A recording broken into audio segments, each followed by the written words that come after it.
You know you've made a serious mistake when your video has more dislikes than the video of Logan Paul filming a dead person. I mean, you have to seriously take a step back and wonder what you could have done to make people this unhappy. It's hard to get a million people to agree on anything, but it is a real head-scratcher how Disney poured tens of millions of dollars into this movie, and the trailer has 1.1 million dislikes. Ladies and gentlemen, we are talking about the horrible reception to Disney's Snow White movie trailer. Now, I've talked about this movie for a while now, but I was talking about it before the trailer received a million dislikes. Disney was once the company that set the gold standard for animation and family entertainment, and it is now fumbling its way through one of the worst creative slumps in history. This Snow White remake, it might just be the most uninspired, soulless, and corporate-feeling project they've ever put out. If you're somehow not caught up to speed, people hate this new Snow White remake for so many reasons. Disney kind of went out of way to make every mistake possible when making this movie. I wouldn't be surprised if Bob Iger came out of the woodworks and was like, yeah, we were just trolling you guys the whole time. But the hate for this movie boils down to a few things. First of all is Rachel Zegler, the lead actress who plays Snow White, managed to alienate pretty much everyone before the trailer even dropped. She would constantly criticize the original movie, which makes no sense because she's the lead actress in the film remake. She wanted to make this version more progressive, and obviously people were not having it. They didn't take kindly to her trashing the beloved classic when she's supposed to be honoring it. Two, the movie itself doesn't look that good aesthetically. The visuals are kind of cheap and lifeless. The CGI is mid, and the costumes just kind of have like a theme park feel. It's artificial, and that kind of ties into like the whole dwarf thing. Disney decided to replace 7 dwarfs with like a random group of people of varying heights and ethnicities. The goal was to not want to deal with backlash from activist groups, but they just kind of neutered themselves in the process. When you try to appeal to everybody, you appeal to nobody. We know this. And last but certainly not least, people are sick and tired of Disney remakes. Disney makes a beloved classic, it strips itself of its charm, replaces it with corporate pandering. The Little Mermaid got slammed, the Peter Pan remake was dead on arrival, Snow White is next on the chopping block. People are just done with the bullshit. Like, they've tried this before the backlash came, they're trying it now, and people aren't having it. But if you don't believe me, I think the best case that I can make is to just read some of these comments on the trailer. These are real human beings that, again, took time out of their day to write these comments. This trailer has 9 million views, so for a lot of people, this is their first exposure to the movie. They hadn't heard about it. So you're getting authentic reactions from Disney fans who are subscribed to the channel and took a look at this trailer, not just from people that are film critics or they don't like Disney or they don't like Rachel Zegler, right? These are actual people voicing their opinion. I'm sure there's going to be some people that have like an agenda or a bias, but even then, there's just so many hate comments. 79,187 comments. That's double the amount of likes on this video, basically. I mean, you can't ignore this. I paid nothing to watch this trailer, but I already want my money back. Disney coming to a theater near you. Me? Is that a threat? This comment section deserves a higher rating than the movie itself. As a theater employee, it's nice to know I'll never have to worry about cleaning Snow White theaters. Mirror, mirror on the wall, when did Lord Farquaad get this tall? Only reason I knew this trailer was out is when I saw Chat Music make a song out of this. So there's like an AI song maker that just read out all these comments, and that went kind of viral. I'll give Disney some credit. They're brave enough to leave the comment section open. This comment itself has more than double the likes of the trailer. If I saw this movie on a plane, I would still walk out. They finally did it. They made a movie that nobody's gonna pirate. My fingers exhausted from liking all the comments. Snow White, you won't be saved by the prince with a kiss. The prince, thank God. Wow, Disney, you're truly incredible. It took you 3 years, multiple rewrites, unnecessary CGI, and $209 million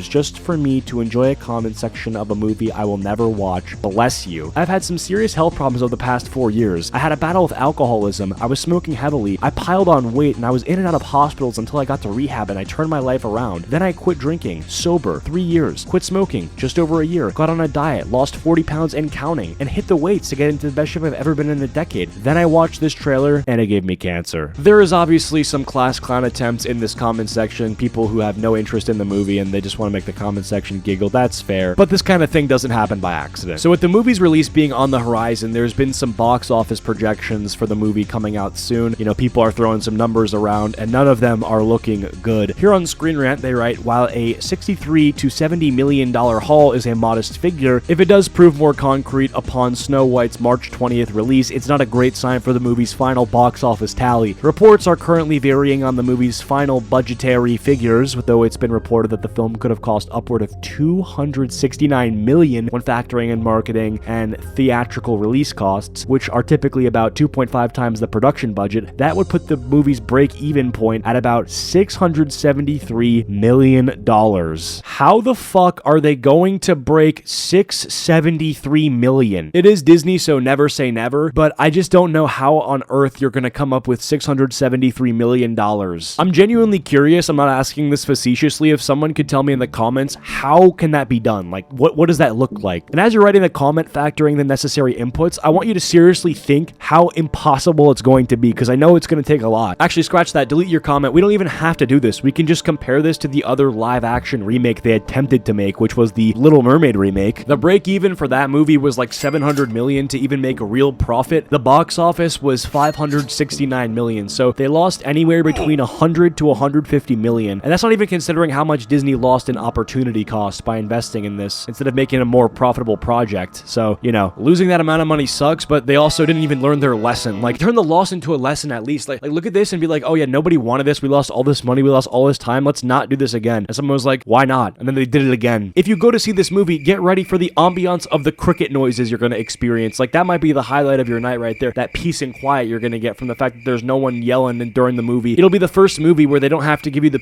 PSA about turning your phone on silent. There are no phones. There are no people. Now, I want to tie this whole disaster back to remakes in general, because this is a massive wake-up call and studios need to answer the phone. Like, it's time to stop this. Disney didn't learn their lesson from the Little Mermaid flop, and they made this, and if they don't learn from this, then all I can hope for is that other studios look at this and then they learn from this. That's really my only hope here, is that other studios will be like, oh yeah, we can't try this funny shit. Like, no one's buying this bullshit anymore. Like, this can't be a sacrifice in vain. Like, we better get the best fucking movie of all time from like Lionsgate or something. They have to whip up a masterpiece after seeing this. Gentlemen, the bar is on the ground. All you have to do is make something that isn't complete hogwash, and it's, you know, likely it'll do okay. I'm not even exaggerating. That movie Emilia Perez, bro, I could make an entire video about that. I actually watched that. I wasted my life watching that. I mean, didn't that win an Oscar? What the fuck are we doing at all? Do we all just like hate people who like movies? I feel like the people who are making it hate the people who are watching it. I mean, imagine you went to a restaurant and the waiter who took your order handed your order to a chef that wants to poison you. I mean, you'd give that restaurant 0 stars and report it to the police. I haven't watched a good movie since Oppenheimer. That shouldn't be allowed. Every day there should be a good movie to watch. I have to go on like Wikipedia or some Reddit forum to find a movie from like a decade ago that's actually worth watching. There's this guy, The Critical Drinker, on YouTube. He has 2 million subscribers. His entire channel is reviewing movies and shows, and a lot of it now is new stuff, like the new releases, and it's like a 50-50 split of good and bad, and that might not seem that bad, but 50-50? These are billion-dollar studios. How is it 50-50? In the multi-billion-dollar movie industry, it should not be a coin flip between you're gonna get like a watchable movie, maybe it's good, and then the other side is dog shit. No comprende, motherfucker. It doesn't make sense. Like give me these billions of dollars, bro. I'll assemble the goddamn Avengers and I'll make something good. I don't have the money to start a movie studio, but I feel like if I did, there's certainly no chance that I'd be defecating on my customers in the way that Disney is. It is sickening to me to watch. Like, I just don't understand. Like, I feel like